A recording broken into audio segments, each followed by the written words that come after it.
Russian revolution heading കൊടുത്തില്ലേ? Pair of revolution, pair of revolution, pair of revolution in 1917. February, October, hyphen എന്താ? Gregorian calendar, Gregorian calendar, Gregorian calendar.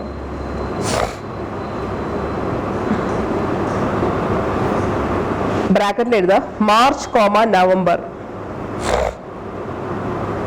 Julian calendar, Julian calendar. Tsar Nicholas III, Tsar, C-Z-A-R, Tsar Nicholas III was the ruler of Russia, was the ruler of Russia at the time of revolution, at the time of revolution. He was very ambitious ruler, he was very ambitious ruler. When whole Europe was converting to nation states,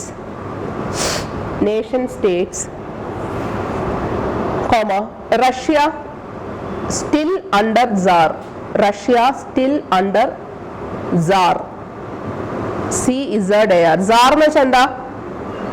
Russian രാജാവിനെ വിളിക്കുന്ന പേരാണ് sir എന്നുള്ളത്. അല്ല, പേരല്ല അത്.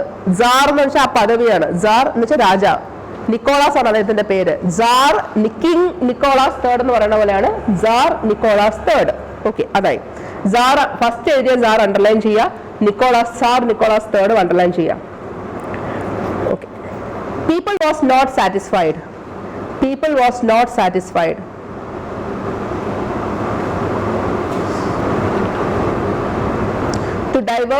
To divert people's attention,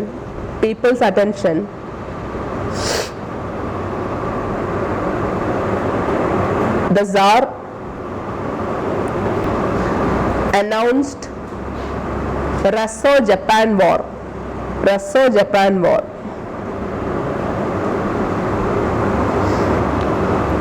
But Russia was defeated, but Russia was defeated. ഇനി ഞാൻ പറയുന്ന പോലെ എഴുതിയ ഇയർ ഒരു സൈഡിൽ, ഇവൻസ് മറ്റേ സൈഡിൽ. 1905 ഹൈഫൺ, ഇയറിന്റെ താഴെ ഒന്നും എഴുതല്ലേ, ഹൈഫണിന്റെ താഴെ എഴുതി പോവാം. ഹൈഫൺ റസോ-ജപ്പാൻ വാർ, റസോ-ജപ്പാൻ വാർ.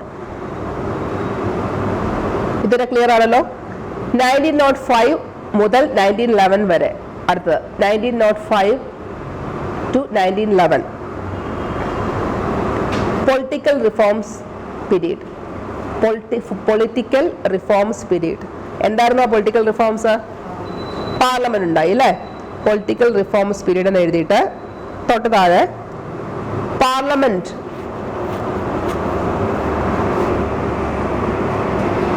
ബ്രാക്കറ്റിൽ ഡ്യൂമ വാസ് ഫോംഡ്,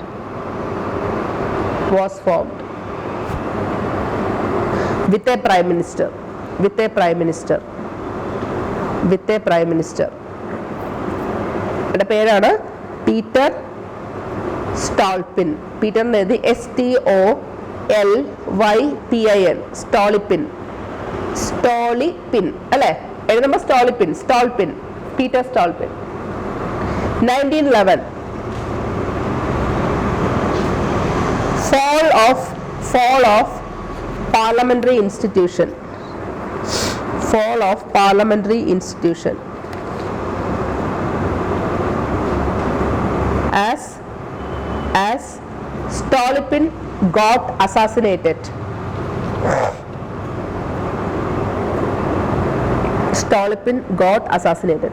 കിട്ടില്ലേ? ഇതൊരു ക്ലിയർ ആണല്ലോ. 1911 to February 1917, 1911 to February 1917.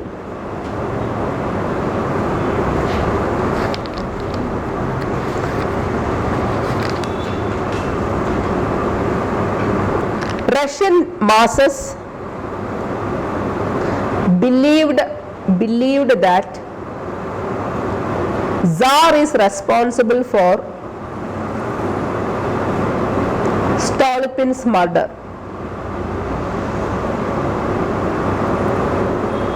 Stolypin's murder. This led to great anarchy in Russia. Great anarchy in Russia.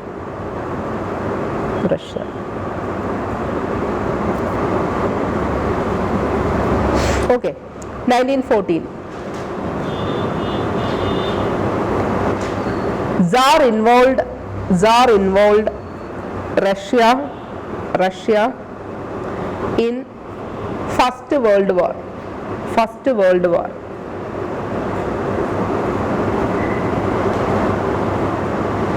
Okay, തൊട്ട് താഴത്തെ സ്റ്റേറ്റ്മെന്റ് എഴുതാം.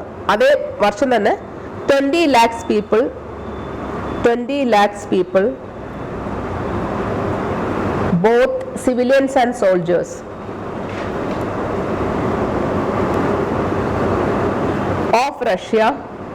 of Russia died.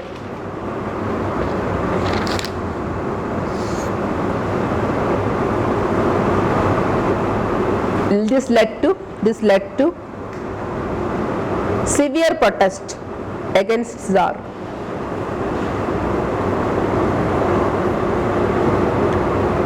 അടുത്തത് February 1917. അതിന്റെ താഴെ ബ്രാക്കറ്റിൽ എഴുതുക phase 1. എന്താ സംഭവിച്ചത് ഫെബ്രുവരി 1917? fall of Tsar അല്ലേ? fall of Tsarist regime.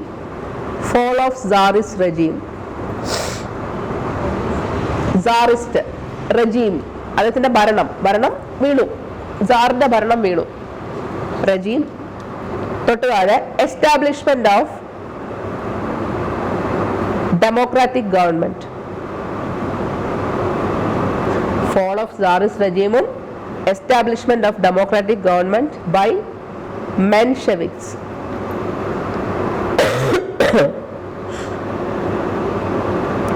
Next, October 1917.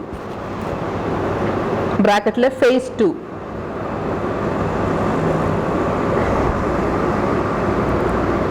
fall of Mensheviks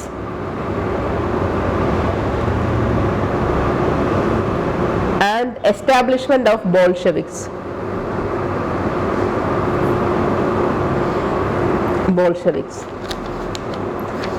Reasons.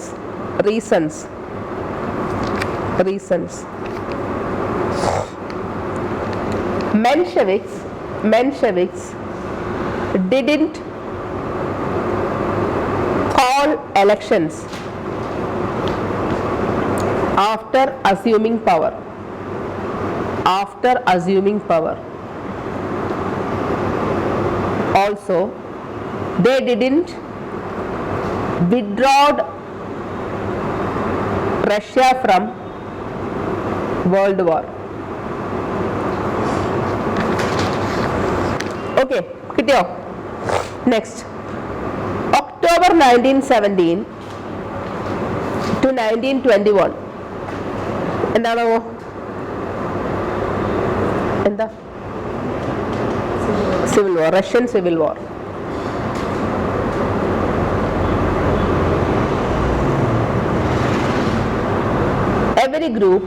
Every group were fighting against Bolsheviks. That is Communist Party.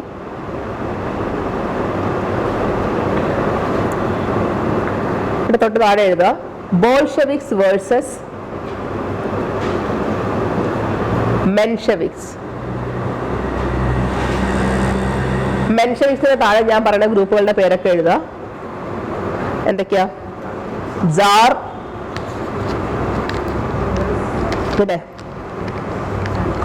landlords, capitalist, church, other European countries.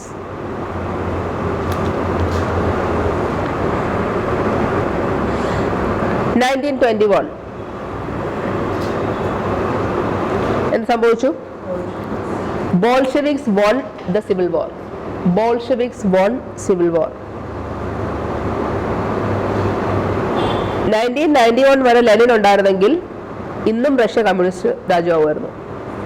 Okay, അപ്പോൾ Bolsheviks won civil war. Establishment of Soviet republic of Russia.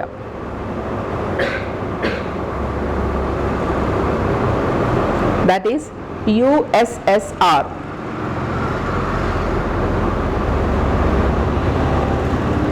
Starting of bipolar world.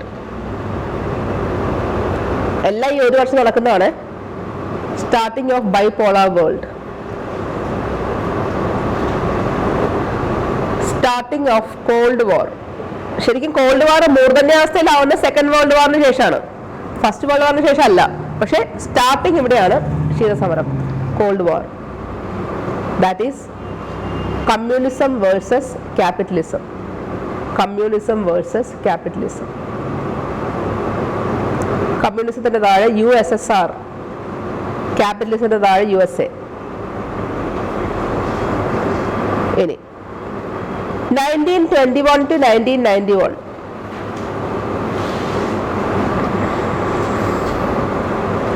USSR. 1991. Disintegration of USSR.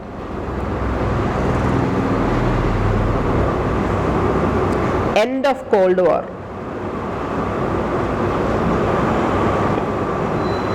End of bipolar world.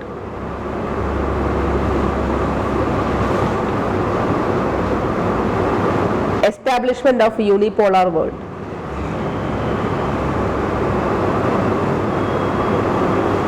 Unipolar world. Okay, കിട്ടിയില്ലേ? ഇത്രയേ ഉള്ളൂ Russian revolution എന്ന് പറയുന്നത് basically. ഇനി ഇതിൽ കുറച്ചൊരു details നമ്മൾ പഠിക്കും.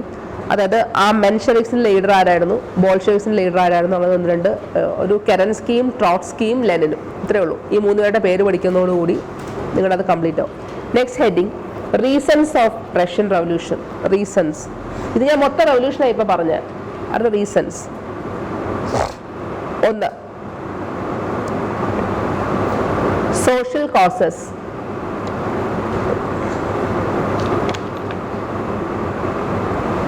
രണ്ട്, ഐഡിയോളജിക്കൽ കോസസ്. മൂന്ന്, എക്കണോമിക് കോസസ്. നാല്, political causes.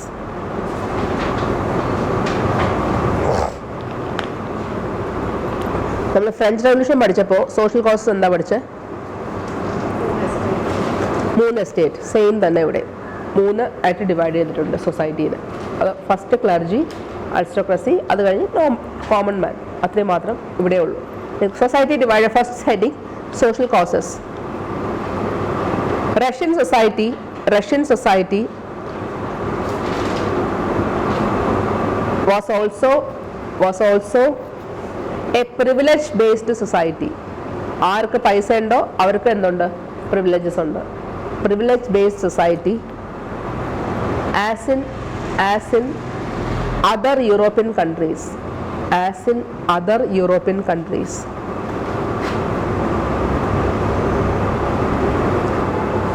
Society divided into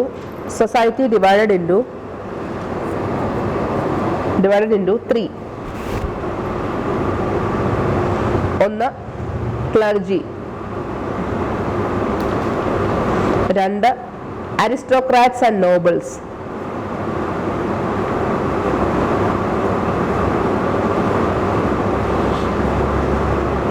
അവിടെ എഴുതുക, they held highest office in government.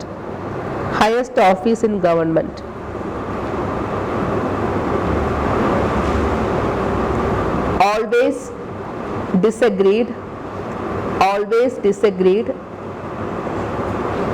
New democratic ideas.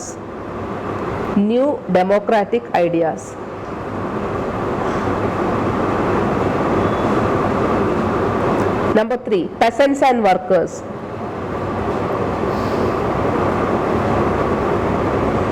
High level of social inequality.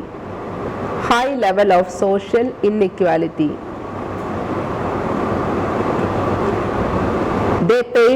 They paid huge taxes. No privileges.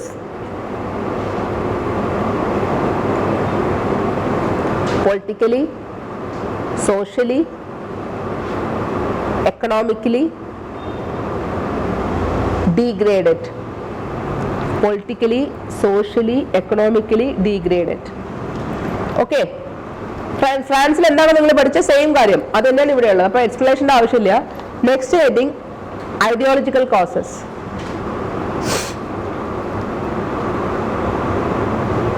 ഇവിടെ എപ്പോഴാണോ ഇന്ത്യൻ നാഷണൽ കോൺഗ്രസ് ഫോം ചെയ്യുന്നത്? അത് ഒരു 2 വർഷം മുമ്പ് മരിക്കുന്ന ഒരു മഹാനാണ്. മരിക്കുന്ന മഹാനാണ് കാൾ മാർക്സ്. ഒന്ന് ഓർത്ത് വെച്ചേക്കുക. ഒന്നുമല്ല, അദ്ദേഹത്തിന്റെ കാലഘട്ടം ഒന്നും തലയ്ക്കാതിരിക്കാൻ വേണ്ടിയിട്ടാണ്. 1883 കാൾ മാർക്സ് മരിക്കുന്നത്. ഓക്കെ, കാൾ മാർക്സ് എന്ന് പറയുന്ന മനുഷ്യൻ ലോകത്തുള്ള സകല കൺട്രീസിന്റെയും സൊസൈറ്റിയെ കുറിച്ച് പഠനം നടത്തി എഴുതിയ മനുഷ്യനാണ്. അതാണ് അദ്ദേഹത്തിനെ മഹാനാക്കുന്നത്. ഒന്ന് ആലോചിച്ച്, നമ്മളെ കൊണ്ട് തൊട്ടടുത്ത് കിടക്കുന്ന ശ്രീലങ്കയിൽ ഒന്ന് പോയിട്ട് വരുമ്പോൾ തന്നെ ക്ഷീണം കാരണം കിടന്ന് നമ്മൾ ഉറങ്ങും. തൊട്ടടുത്ത സ്റ്റേറ്റ് പോകുമ്പോഴും നമുക്ക് പറ്റത്തില്ല. പോയിട്ട് വന്ന് നടക്കുമ്പോൾ നമ്മൾ കിടന്ന് കൂർക്കം വലിച്ച് ഉറങ്ങുന്ന ടീംസാണ്. അങ്ങനെയുള്ള കാൾ മാർക്സ് എന്ന് വെച്ചാൽ മിക്കവാറുള്ള കൺട്രീസ് എല്ലാം അദ്ദേഹം പഠിച്ച് അതിന്റെ സൊസൈറ്റിയെ കുറിച്ച്, ജനങ്ങളുടെ നേച്ചറിനെ കുറിച്ച് എഴുതി വെച്ചിട്ടുണ്ട്. അപ്പൊ കാൾ മാർക്സിനെ പോലെ റഷ്യൻ അല്ലാത്തൊരു മനുഷ്യൻ റഷ്യയെ കുറിച്ച് എഴുതിയിട്ടുണ്ട്. അതാണ് ഏറ്റവും കൂടുതൽ റഷ്യൻ പീപ്പിളിൽ എന്ത് ചെയ്തത്.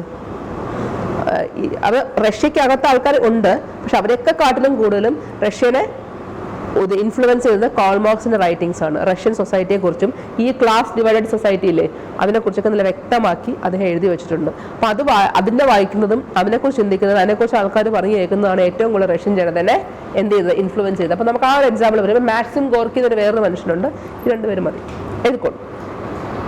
Example Karl Marx. He wrote about Russian society. He wrote about Russian society.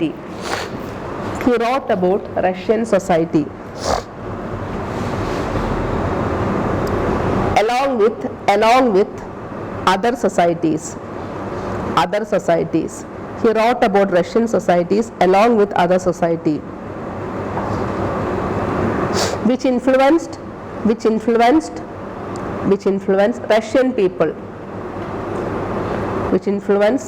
Russian people. Therefore, they demanded changes.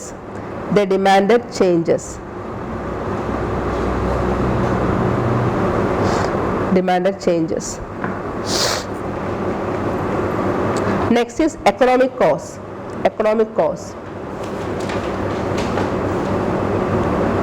Call മാർക്സിന്റെ നാഷണാലിറ്റി എന്തായിരുന്നു? യൂറോപ്പിനാണ്. ഏത് കൺട്രിയാ? German. Next is economic cause. എന്താ നിങ്ങൾ എക്കണോമിക് കോസിൽ എഴുതാൻ പോകുന്നത്? പറയാൻ കേൾക്കട്ടെ. ഫ്രാൻസ് ആണെങ്കിൽ നമ്മളിത് തട്ടിവിട്ടല്ലേ, അനാവശ്യമായിട്ടുള്ള ഓരോ യുദ്ധങ്ങളിൽ ചെന്ന് ചാടി ഉള്ള കാശ് മുഴുവൻ കളയുന്നു. ഇവിടെ അത് തന്നെയല്ലേ സംഭവിച്ചത്. ഒരു ആവശ്യമില്ലാതെ 2 വാറിലോട്ട് ചാടി കയറിയത്. ഒന്ന് റസോ ജപ്പാൻ വാർ, കുറെ കാശ് പോയി, എക്കണോമിക് ക്രൈസിസ് ഉണ്ടായി. ഫസ്റ്റ് വേൾഡ് വാർ ചുമ്മായാണോ? 20 ലക്ഷം ആൾക്കാരാണ് മരിച്ചത്.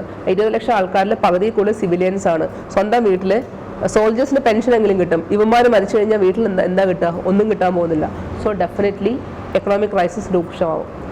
അത് തന്നെ നിങ്ങൾ അവിടെ എഴുതിയാൽ മതി. സിമ്പിളായിട്ട് സ്റ്റേറ്റ്മെന്റ് ഞാൻ എഴുതിക്കോളൂ. King constantly in war. Example Russo Japan war. King എന്ന് വെച്ചാൽ സാറിനാണ് ഉദ്ദേശിച്ചത്. King constantly in war. Example Russo Japan war, first world war, etcetera. Therefore, no revenue, no industrialization,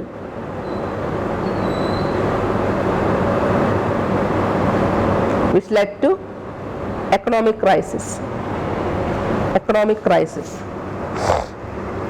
next is അടുത്ത point, unethical taxation policies. unethical അതിന്റെ കൂടെ taxation policies. അതിന്റെ അർത്ഥം എന്താ? കോമൺ മാൻ എന്തെങ്കിലും പ്രിവിലേജ് ഉണ്ടോ? എല്ലാ ടാക്സും ആരാ അടയ്ക്കുന്നത്? കോമൺ മാൻ അല്ലെ. അതാണ് അൺഎത്തിക്കൽ ടാക്സേഷൻ പോളിസി എന്ന് എഴുതിയത്. Next heading, political causes. Political causes.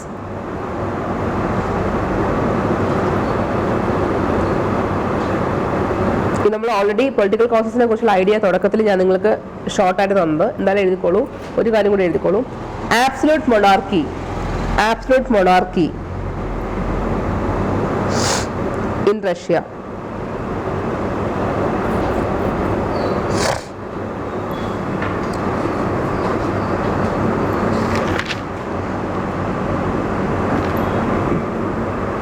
എന്നിട്ട് ബ്രാക്കറ്റിൽ റെഫർ എന്ന് എഴുതാം കേട്ടോ.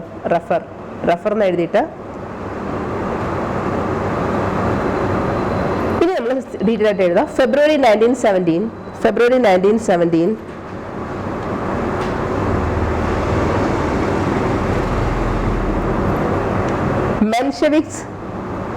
Mensheviks under the leadership of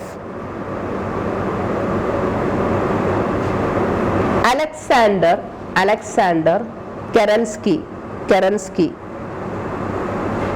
KEREN. Keren എന്ന് എഴുതുക, എന്നിട്ട് സ്കൈ എന്ന് എഴുതുക, SKY, sky. Kerensky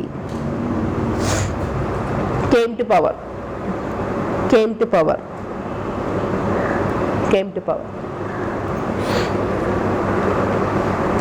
But he didn't called elections or withdrawed from World War. As per the promise to Bolsheviks. ആ റെഫറൻസ് എഴുതി എന്തിനാണെന്ന് അറിയാലോ? ബാക്കി നിങ്ങൾ നേരത്തെ വായിക്കുക. ഇതുകൊണ്ട് നമുക്ക് ഡീറ്റെയിൽസ് വേണം. അപ്പൊ അലക്സാണ്ടർ കെരസ്കി എന്ന് പറയുന്ന മനുഷ്യനാണ് ആരുടെ ഹെഡായിരുന്നത്? മെൻഷെവിക്സിന്റെ ഹെഡായിരുന്നത്. ഓക്കെ, ശരി. അപ്പൊ അയാൾ എന്താ അധികാരത്തിൽ കയറിയിട്ട് കൊടുത്ത പ്രോമിസ് കീപ്പ് ചെയ്തോ? ചെയ്തില്ല. So the leader of Bolsheviks, Leon Trotsky, LEON, Leon TROT, Trot എന്ന് എഴുതുക. ലിയോൺ എഴുതിയോ? ലിയോ എന്ന് എഴുതിയിട്ട് എൻ എഴുതുക. Leon Trotsky, TROTSKY, Trotsky. നോക്കൂ, ലെനിൻ ഇല്ലേ, അദ്ദേഹത്തിന്റെ വലങ്കൈയാണ് ഈ മനുഷ്യൻ, ലിയോൺ ട്രോട്സ്കി. ലെനിന്റെ മരണശേഷം അധികാരത്തിൽ വരുമെന്ന് റഷ്യയിലെ 100% ആൾക്കാരും വിശ്വസിക്കുന്ന മനുഷ്യനാണ് ആര്? Leon Trotsky. പക്ഷെ അധികാരത്തിൽ വന്നത് ആരാണ്? സ്റ്റാലിനാണ്. അത് ലെനിൻ പോലും പ്രതീക്ഷിക്കാത്ത കാര്യമാണ്. ലെനിൻ ഒരിക്കൽ പോലും സ്റ്റാലിന്റെ പേര് അനന്തരാവകാശിയായി പറഞ്ഞിട്ടില്ല, പകരം ഇയാളുടെ പേരാണ് പറഞ്ഞിരുന്നത്. പക്ഷെ സ്റ്റാലിൻ അധികാരത്തിൽ വന്നത് പല കളികൾ കളിച്ച് മേലോട്ട് എത്തിയ ഒരു മനുഷ്യനാണ്. Okay, so Leon Trotsky leader of Bolshevik, Leon Trotsky demanded immediate reforms,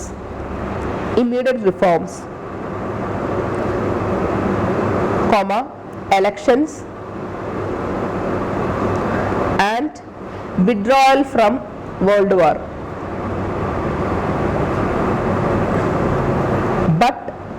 But Kerensky denied.